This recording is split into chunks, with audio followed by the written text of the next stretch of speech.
I understand you spoke with my wife yesterday. I did, yes. Okay, and I'll get into that in a few minutes, but I just have some pretty straightforward questions. Sure. Did anyone call the district office to seek advice on potential police involvement as mandated by ARS 15341?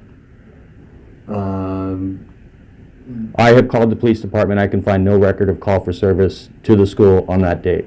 The only call for service I can find reference to this incident is by a parent. Right, that is correct. Okay, so nobody from the school placed a call. I don't know if someone called the district office. You'd have to ask Ms. Clark, the principal. I didn't call the district office. Okay. Where do I find a copy of the district and school's emergency response place as mandated by ARS, Arizona Revised Statute? Principal's office. Can I get a copy of that? The whole plan? Yes. Sure. Okay. When can I get a copy of that? Well, I don't know. I guess if that's permitted, which I can't see why it wouldn't be, then we can, as soon as, however long it takes us to copy it, I guess. Awesome. I appreciate that. Can you please provide me the written forms to confidentially report incidents of harassment, imitation, or bullying as mandated by Arizona Revised Statute 15341? You're holding the one there, and the other one is online. Okay. And I can show you on the website exactly how you access that. Okay, so this is the form that's used to confidentially. So is a student required to put their name, student ID on here? They'll have to put their name on there? Okay, is there a box or something that they would drop it in so it would be confidential instead of having to hand it to somebody? Well, I think if you want to be completely confidential, you should just use the online form. Okay. Which I'll show you where it is. Is there any instruction provided to the students that they have that capability? Yes. When is that provided? Is that in a handbook? School. The officer goes into classes and tells kids about it. We make it pretty clear at the beginning. I spoke to kids about it. So this is what it looks like. You go onto the website. You can go to any of the schools. Okay. But you go to the district website. So you go to find a school. And then you click on the school that you want. So if you have thing. Okay, I can probably find that. I appreciate that. Oh, I just want to show you. It Okay. looks like you're pretty serious this morning. So Yeah, I'm very serious this morning. So on under studentsanonymoustips.com. Okay. And that comes to myself and the counselor. Okay. Did anyone report in writing to the appropriate school official and a description of the appropriate disciplinary procedures for employees who failed to report suspected incidents that were known as mandated by 15341?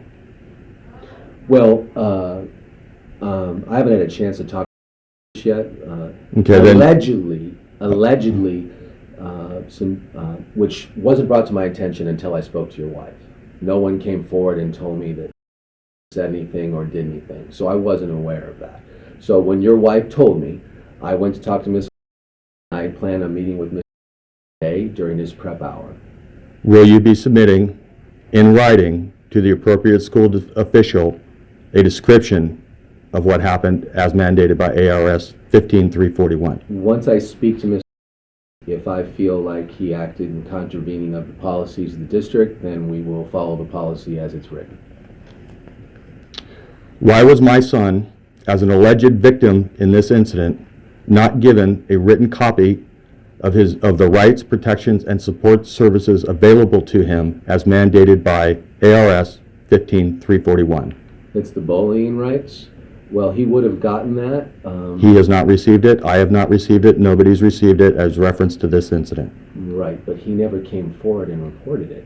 So until he comes forward, As mandated by ARS 15341, how can I a copy was supposed to be given to my son as an alleged victim of the incident. Understood. Okay, so that was not done. So that's a no. Well, but you have to understand, he never came forward, so we didn't know he was a victim, so we didn't know to give him a copy of that. How are we supposed to know that he was victimized? He never came forward and said anything. I don't know if you're talking about the same incident. Are you talking about the incident that... The incident where my son's listed as number two on the hit list. Where is that? Where's that list? Where is that information? Okay, this is something that you should have been investigating. To my knowledge, since this incident, the only person that was interviewed was, and that was done for hours without a phone call to her parents. Once, Okay. so, All right. all right, Asking. okay. What is the formal process for an investigation by an appropriate school official of suspected incidents of harassment, intimidation, or bullying, including procedures for notifying the alleged victim on completion of and disposition of the investigation as mandated by Arizona Revised Statute 15341? The student, when they're identified, they're brought down. They're allowed to give their information, so they're allowed to tell us their version of the event. We try to gather as much information as we can, so we look for witnesses and stuff like that. We'll call them down. We'll see if their recollection is the same or if it's different. We talk to any teachers or adults that were present that may have seen the incident. But again, we can't do that if we don't have the knowledge. If someone doesn't come forward and tell us, well, I was victimized or I was threatened by this, then we don't know that happened. Have any other students been interviewed? I don't know. I didn't. As the vice principal of school with a threat of violence and a shooting in the school, you don't know? Well, that's... You understand my concern on that one, sir? I certainly do. And I get where you're coming from, and I understand your frustration and your anger, but you have to understand that the situation that we had one person who came down and said that a kid said that they were going to be on a hit list. So immediately, we went and got that child. We got his backpack, we brought him down. We talked to him for a good hour. He never went back to class. After talking with him, we decided that he made an utterance. He said something in retaliation or because he was being made fun of. Somebody called him a name, and he said something like, "You just made the list." That's what he said. At no time did he reference a hit list. At no time did he say anything. The police have searched his computer and searched his stuff, and no one has found a list. Okay. One doesn't exist. At least 3 students that I'm aware of, and be mindful of this. I've been home since 7 o'clock last night. Okay, I drove in from Oklahoma yesterday because we had 2 deaths in my family. All right. Sorry to hear that. And in that short time, you've had at least 2 days. We're going on the 3rd day now. You've had at least 2 days to do some investigation here on campus. You have interviewed 1 student and have made a judgment that that student, based on the conversation that you just told me, their safety and security is not in jeopardy because you talked to the person that was the accused. Well, that student. You did not corroborate by independent witnesses any facts. The other person that came forward said that they were told. So a person who hears that's, they heard it. They weren't a witness. Right. They didn't see it. Right. Okay. So Did they make reference to you in the interview about my son? no. Okay. She didn't say anything about anybody else. And if she would have, we would have brought those kids down. But for us, the immediate situation, we go and get the student. Okay. We don't worry about. We're not investigators. We're not police. We're not detectives. Right. That's why there's regulations and laws in place under Arizona Revised Statute 15341 that you make written reports to the appropriate school officials so that they can bring in the proper people who can do the investigation. Right. The school did not call the police. You are, as the vice principal, are unaware if any school calls were made to the district. No, I know. So this school failed miserably in this process. Okay. Okay. So what I'm going to provide you is I'm going to provide you a copy of Arizona Revised Statute 15341, and I would recommend that you brush up on that. The other thing that I'm going to provide you, now I want to talk about the conversation with my wife yesterday. Perception and reality are two different things. Sure. You, as a government official, hold a higher standard than the general public. You take care of the schools. Okay. All right? You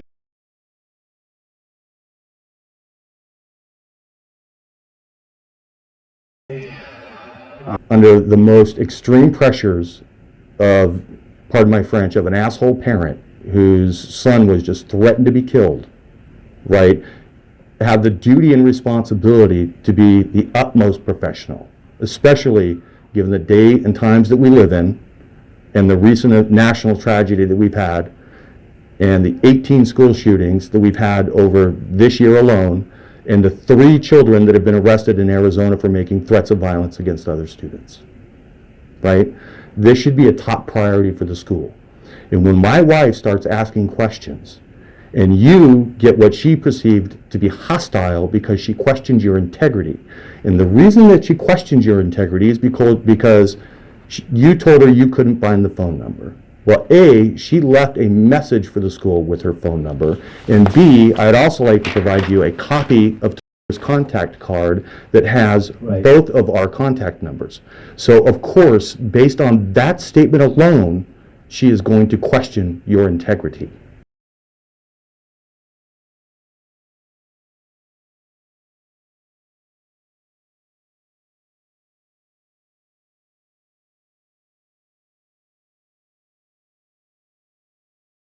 Not happen. And I'm taking this, I've already spoken with Superintendent, and we will get this straightened out. If you are not the right gentleman to do this job, then we will find a replacement for you. Fair enough.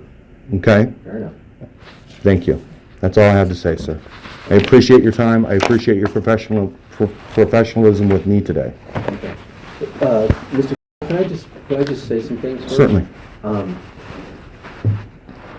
You're talking about a dynamic environment here. You're talking about 700 kids. I'm one person, okay? At no time did anyone come forward and say they were threatened. Do you know how many times a day I get information from kids that's erroneous, that's false, that's made up, that's dramatized, that's not true, okay? So we have an obligation to be very cautious when we bring somebody down. I can tell you, based on my interview with the child, I didn't think calling the police was the right call. That is not your decision to make. Right. I understand that. We have a school resource officer, so they get... He was not here. I understand that. They get the information, and then they decide what to do with it. So, yeah. Let me finish. So we went through the situation. We took the kid out of the school. We called his parent immediately. We asked them the questions that we're supposed to ask based on the protocol. At no time did we feel this student was a threat. No time did we feel like this person was going to shoot up the school. At no time did I feel like, okay, this is an immediate situation. We need to call the police. The parent came down, collected the young man. They left. A parent called the police later that evening based on the information that they gave, and the police went and interviewed the young man. And then they decided to, given the circumstances, and I would say a lot of it has to do with the recent issue in Florida, they decided to press charges against the kid for a threat that he made in that class. Okay, based on the information that they got. We're not privy to that. We didn't know anything about what he said or how he did it. But he was interviewed for a period of time. The next day, a detective was here, a sergeant was here, a lieutenant was here, and the school resource officer from Sweetwater was here the very next morning. And we've had a number of people who have called and given us information about threats that are being made. And we've looked in all of them, and most of them are false. Nothing happened. Or it was something that a person saw on social media, and it was completely separate from this situation. For example, yesterday on the bus, a girl was talking about a knife. So everybody calls us and tells us that a kid's threatening somebody with a knife. Well, that's not what happened. The girl was talking about a knife, a pocket knife that she got for Girl Scouts or something for a birthday present, She doesn't have it on her person. It wasn't here at the school. And she'd never mentioned that she was going to use it or that she'd threaten anybody with it. But we have to call that kid down and bring all this stuff up and do all this stuff, call her parents and everything. And it turned out it was just she was talking about in the bus, and somebody thought that she was threatening somebody. So according to you and according to these statutes, I should have called the police, had them come down. You should have made a written report. And And you should have reported it to the appropriate school officials, whether that's the district or whatever, okay? And that's that would be per your policy, which I'll make a FOIA request, and we'll find out exactly who those people are. Okay. Okay? So, just one rebuttal. Earlier in your conversation, you said you're not an investigator, I'm not. all right? But in this same conversation, you said you made the determination that law enforcement or the district or you shouldn't need to make any further phone calls. Right. You are not an investigator, sir. Leave that to the professionals. I am not an educator. I would not think to come in here and try and teach your students, okay? I'm a private investigator for 25 years and a fraud investigator for a big box company at a corporate level, okay? Right. I wouldn't expect you to come in and try to figure out how to put bad guys in jail, okay? Right. Right? Your job is not, especially in the environment that we live in today, when there is any kind of specific threat like that, Right. I don't feel that you did enough, and that you followed your mandate. Okay. Okay. All right. Again, I thank you for your time. Thank you. You have a nice day, sir. Also, why did somebody? I called yesterday. I spoke with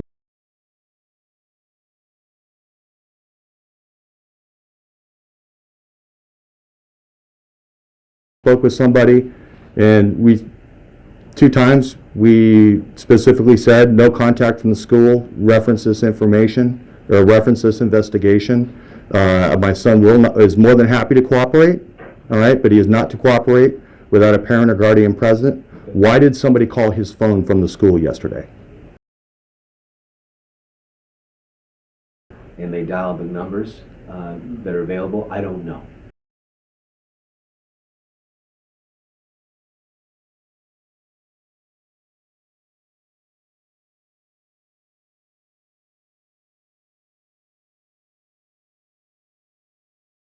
All right, I have it on his Was he caller. present yesterday? He was present. He was in PE, so he wasn't able to answer the phone. Okay. So don't I will know. reiterate would to you. call him, but Nobody is to speak to my son, reference this investigation, or any other investigation without a parent or an attorney present. okay. If your son's a witness, he's just someone that he's not under investigation. He's not a person of interest. He's not somebody that we're looking at for school discipline or something like that. Why would he need an attorney present? A parent or an attorney. Okay. Okay. All right. Fair enough. I'm not going to argue with you. That's Thank fine. you.